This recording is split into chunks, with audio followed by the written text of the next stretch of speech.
Oh, little low driver. Bottom groover. Yeah. 9 under par. I mean, that's not only 9 under par of golf, but 9 under par in a tournament. Paul was away playing at Bude. If you haven't seen our Bude vlog, make sure you head over and watch that one, because it's a beautiful links course in what you feel like is in a town. Yeah. Literally in the St Andrews feel. Yeah, St Andrews feel. Like if you get it turning over off the first tee, you can be in Sainsbury's, can't you? Yeah, you can. Yeah. It's that. It's right in the middle of the town. Beautiful golf course. But I'll be honest, I've only played Bude a couple of times, but you've obviously got it. You've played it more than a couple of times and got it going around there. Half a dozen now, maybe. Yeah. Just talk us through. I mean, I've got the card right in front of us here, and I'm going to pop it up on the screen. But you know, you're 6 under par going out. You've gone out in 29 shots. Yeah. Just talk us through kind of what was the mindset maybe going into the round. Yeah, it's. I mean, the mindset going into the round was just a normal mindset of every round. I didn't feel like I was going to shoot 9 under par. Stood on the first tee. I got off to a birdie on the first, and then I missed quite a makeable putt on the second for another birdie. Right. And then I went on a bit of a run of 3 birdies in a row. Yeah. From hitting it in close. You've gone par 4, which has gone birdie, par 3, 2, and then par 4 birdie. Yeah. And then you start thinking, oh, well, this is going quite well. You know, let's keep this going. And then played the next few holes okay. And then we got a short par 5, the 9th, which I hit a good tee shot on and left myself an iron in and knocked it in close, and then hold that for eagle. Yeah. And then straight away, then you're 6 under par. Then thinking, okay, this is good. You know, but then there's added pressure that comes on when you've got if you get a good score going, it is tough to stay aggressive because at this point you're 6 under par. You've probably done enough to win the tournament. So you're thinking, do you push on, or do you try and play a bit safe and try and coast in at 6? So. It's tough from a psychological point of view, but I think... And that is a fascinating way of looking at it. And you've got to remember, this is Paul's job. Playing golf and earning money is his job. So, getting to 6 under par and cruising in, like, there's nothing wrong with that. Like, people would look at that and go, oh, that's a bit negative. But actually, no, you've almost you've done your hard work of getting yourself to that position. Let's just now play golf, get it middle of the fairway, middle of the green, take your 2 putts, run away, cruise in. There's nothing wrong with that if you kind of get a good gauge on where you're at with the golf course and the event. It's a tough mindset, but you've got to stay aggressive. You've just got to, because as soon as you start, and it's like you watch football, and when they start sitting back when they're 1-0 up or 1-0 up, they start sitting back, and then they just bring in more pressure. Yeah, exactly. and they start bringing on more chances for the other team to get goals. So it's the same way. If you start going back too negative, you're going to start bringing in more bogeys into play. So you've got to stay aggressive, and I've been in that position a few times now, and I've gone the other way, and I've gone worse, and I've done it, and I've kind of overcome it, and you just learn that you've got to stay aggressive. As soon as you start going negative, then you've kind of had it. What was happening, because this is also another hard thing, is when you're playing with amateur golfers, because it would have been yourself, your partner, and then there would have been 2 other amateurs playing with you. They're probably aware of what's going on. Yeah, they are, yeah. And what are they doing? Are they just literally just trying to keep out of your way? Trying to stay out of your way, yeah. They're just trying to stay out of your way, aren't they? They're trying to stay out of your way, and it depends who you're playing with, because you get some amateurs who don't quite get it, and they come and go, oh, you're 6 under par now, and the last thing I want to be doing is talking about what score you are. Yeah. You don't, I don't want to hear it. I just want to carry on and just ignore it and carry on. But the guys I was playing with were very good. They didn't mention it at all, but you could see they were a bit, trying to stay out of my way. But that's good. But I've been in a position where you're shooting a good score, and they're like, "Oh yeah, you made birdie there. Oh, you're 7 under par now. Keep it going. Don't mess up. Don't mess up. Thanks. Yeah, thanks." So yeah, it's tough. And it's tough on them because they don't know what to say, do they? They're just excited with the moment. They're in it with you. But Paul, tell me. So I mean, obviously you've cruised in. You've got it to 3 under par. You've even birdied the last hole to finish yourself off at 9 under par with the par 5 there. But I've seen, so this was kind of like, I don't feel like you've been playing some of your best golf leading into, let's say, you've been a bit hit and miss this summer, coming into, and I want to go into the stats a little bit now, but it was the night. This has kind of kicked you on, hasn't it? Because certainly since then, and your stats will tell us in a moment. But since then, you've gone under par. I mean, I feel like you've been winning right the way through the winter series so far. Of you've had a 5 under in there and a level and a 3 under and a couple under. Yeah. You've been under par regularly from this moment on. What do you feel that's happened within your game? Confidence just picked up a fraction, or you're not a confidence type of player, though, are you? You just like. Numbers are numbers, and that's it for you. Yeah, I mean, confidence always helps, but then there has to be evidence for it to be confidence. So it basically boils down to putting, and it's been a big change that I made when all the sort of serious side of the golf of this year kind of finished, and the events become a little bit not as serious. I kind of decided, right, I'm going to try and address my putting properly, because I was using a kind of getting it through the summer, just using my normal technique and not taking any real big changes at that time, because it's not a good time to change, middle of when you've got big events on. So I purchased, it's called a Capto device, and I went and had a little lesson with one of James's putting coaches, and he was using it, and I thought, wow, that's pretty good, that. And because I've always wanted James a Sam, Ruth. James Ruth. Yeah. And I've always wanted a Sam putt lab, but they're expensive, But as a professional golfer, you probably could justify spending that sort of money on it. Good if you're coaching with it, because you can earn back. Exactly. So I went out and bought this Capto device, and it's it's probably a fifth of the cost of a Sam putt lab, if not less. And it's kind of aimed at individuals rather than a coaching, tool. Coaching tool. So, and it basically, what I wanted the device to do was show path and face, really. It does other things, but that's the bit that I'm mostly concerned with putting.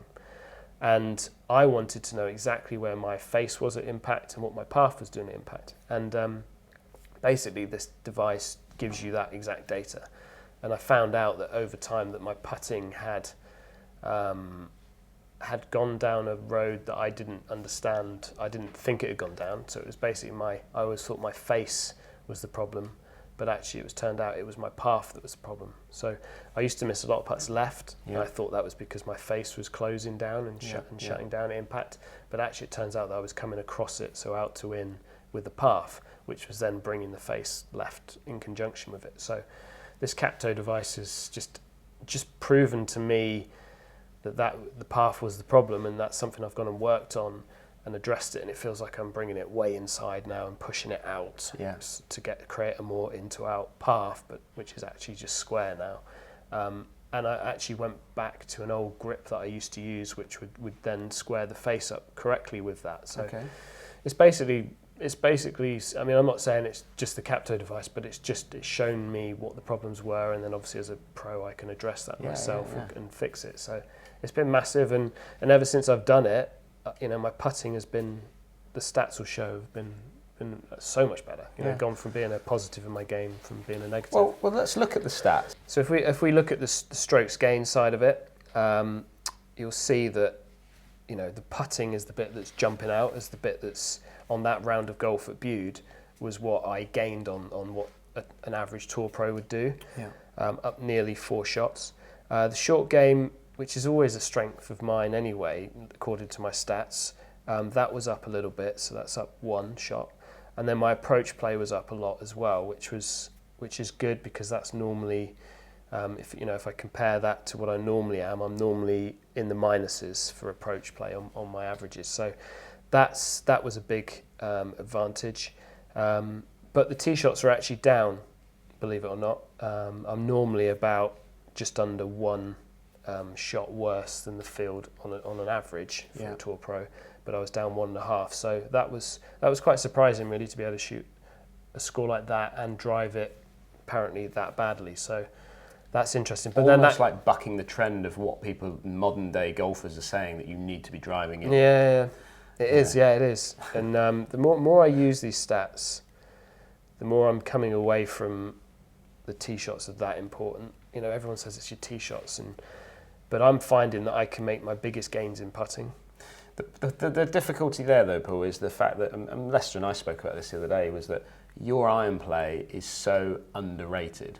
Like your iron play, I mean, your stats will probably showcase it, but your iron play, first time I ever caddied for you when we went to tour school, I was so impressed with how your iron play was like, that's the number and that's the number. You had kind of two numbers that you were hitting to with one iron. And nothing's really changed on that. Your iron play is always there or thereabouts with your game. So so you're always hitting the greens generally from wherever you put the drive. Yeah, I'm not far off of an average tour pro with approach plays, according to my stats. So, but the putting, the start of the year, the putting was the biggest issue in my stats. So that's great to see it up that high. To be 3.84 above what the average tour pro is. That's massive. You don't get you don't get many of those scores in you really. No, so that was the main thing from that day. Very impressive. And does it lead you on? Does it make you feel like you're a little bit more confident moving forward with it all? Yeah, I think. Like you said, seeing is believing. Yeah, confidence. It's you have to have. Yeah, you can try and kid yourself with confidence, but I think the reality is there has to be something that's going to back it up to prove it. Yeah. Unless you're very good mentally and you can kid yourself. But I think there's always got to be some sort of evidence there that gives you the confidence. There's got to be a performance, or there's got to be a stat that shows that you've done well. Yeah. I think if we do look more into the putting, we can see that the thing that was best for me that day was actually the shorter putts, and I think under what we're looking at here, sort of under 9 feet, I was almost 100%. Phenomenal. There was one putt actually I missed from under 3 feet, which was quite annoying because that would have, you always feel like if you shoot 9 par, you've not left anything out there. But not left anything. But out there. But you've left one out. I've definitely left one out there. But then I've holed one from, I've holed 3 here, according to this, from over 30 feet. So it swings and roundabouts. You've gained a few there and whatnot. So I think when you dive into it, I think if you're gonna. The stats will show if you're going to spend your time practicing on anything in putting, it's the short ones, because you start missing a few of these shorter ones, and that's where your scores go up really big time. One thing I did a few years ago was I was always a bit streaky with my putting, and I was moving around with different putters and things, and I committed to one putter. Mm-hmm. I said to myself, right, pick the putter you love the look of the most, and that for me was the Scotty Cameron Newport 2. Yep. I've had a couple of different generations now, but I've stuck with that putter. I don't want to move. I've consciously said I'm not moving away from that putter style. You've gone back to a Cali, which is a yes putter. Is that something you're now committed to sticking with and saying, right, do you know what, I know what I've got to work on with my game, but I need to stick with the same putter? Because you were someone who changed a lot. Mm-hmm. Certainly we could see it from the vlogs and things. Is that something you're conscious of? It's the one that's given me the best numbers on the Capto device. So I think with the Cali, it's a slight toe hang. Toe hang, yeah. So it slows the face down a little bit from closing too much. So as you pull on that putter, it wants to maintain its almost open position. It does a bit, yeah. So everyone's strokes slightly different. So when I use it with the Capto, it comes up with the best face numbers based on when I get my path correct. So that's the reason why I'm going for it. The reason I use the bigger putter sometimes is because it's got a bigger line on it, and I feel like I can line it up better. But actually, once you start using the smaller one, you get used to it, and you kind of adjust. So I think that's going to be in the bag for quite a while, I would have thought. Certainly there's no reason to take it out now. Yeah. And I have been using it most of the year, actually, to be honest. Right. So approach play was good as well? It was up. It was normally I'm 55% of greens that I hit, and I was hitting 78% of the greens around there. And I think also it was more a case of I was leaving myself under 150 yards in. The course isn't particularly long. No, it's not. So that sort of golf course, if I get in under 150 yards, which gives me sort of wedged down really, my proximity to the hole is so much closer. Is that right? And that is where, if I can get myself on a golf course there, and it's something that Mickelson said years ago, actually. He was all over the planet, wasn't he, with his driver? But he would go for it. Yeah, and he'd go for it. People wouldn't be negative towards him. Yeah. But I remember him in an interview asking, why are you still hitting drive? You're hitting all over the place. So, well, you don't understand, because my stats from under 150 yards are so much better than beyond 150 yards. as proximity to the hole, he says it's worth the risk of hitting the drivers everywhere. Yeah. And that's why he took on the challenge with the driver to give himself, because he was wedged down from 150 yards. He said, I'm so good with wedges that if I can get myself to that zone, the gains I'm going to make from hitting a wedge as opposed to a 7-iron from hitting an iron off the tee or something, he says is massive, and over the course of a year it'll balance it out in my favour. So that's why he's a bit of a genius, Mickelson, in that he understands, he kind of feels like he's an off the cuff guy, but actually he's got everything worked down to a tee. Like, he knows how far he hits out of certain roughs, how far the ball goes, and out of dew he knows how far that ball goes, and the temperature dips, he knows exactly how far. Different grain on the green, and on the grass. He's into grain, it goes X amount of distance, and if he grips down an inch, it takes off 2.5 yards or something. He's just phenomenal. Like, he really is a numbers guy, and I think that's, I'm starting to see that, why he says that, because when I get a wedge in my hand, it's so much closer than a 7, 8, 9 iron, So I think that helped definitely around there.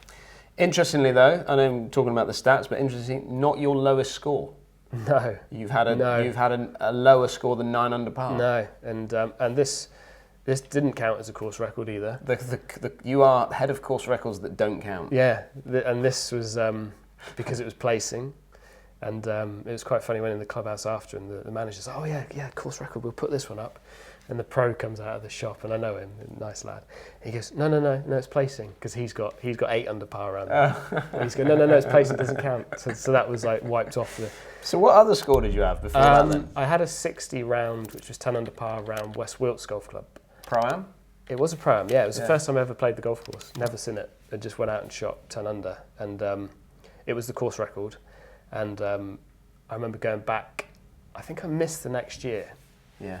And I went back the following year, and the year I wasn't there, I think Phil Price went out and shot 60 as well and equalled it. So I hadn't been back, so I came back 2 years later for the next Pro-Am, and I went in the clubhouse just to have a look to see if the card was up, and it wasn't up. They put Phil Price's up instead. That's like, what? Not the pair of you together. So like, Paul Hendriksen, we'll put Phil's up, yeah? Yeah, because like everyone knows who Phil is. Everyone knows Phil. So I was like, cheers, thanks for that. Well, Paul, absolutely fantastic. Amazing score. I wish I was there to be able to see it, but unfortunately I was away. I was in a sunnier climate. I was in Florida at the time. Yeah. I hope you've enjoyed that. Absolutely amazing, isn't it, to see the actual improvements that Paul's been looking at, but dialing into those numbers in such a small way, which can make big differences when you get out onto the golf course. So well done to you, and hopefully you can continue on with the trend that you've got going at the moment. So. Win-win-win. Fingers crossed. Thank you very much for watching the Stats Show. Don't forget, if you are new to the channel, hit that subscribe button, and we'll see everyone again very soon.